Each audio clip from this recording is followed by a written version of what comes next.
طلاق صرف 2 بار ہے، یعنی جب 2 دفعہ طلاق دے دی جائے تو پھر عورتوں کو یا تو بطریق شائستہ نکاح میں رہنے دینا ہے یا بھلائی کے ساتھ چھوڑ دینا،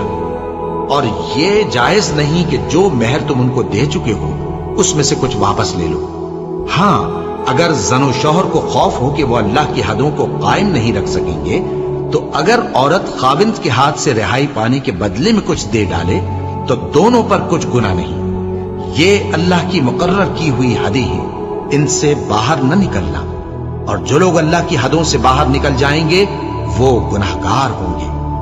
پھر اگر شوہر 2 طلاقوں کے بعد تیسری طلاق عورت کو دے دے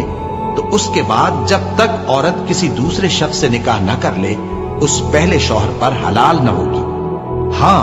اگر دوسرا خاوند بھی طلاق دے دے اور عورت اور پہلا خاوند پھر ایک دوسرے کی طرف رجوع کر لیں تو ان پر کچھ گناہ نہیں۔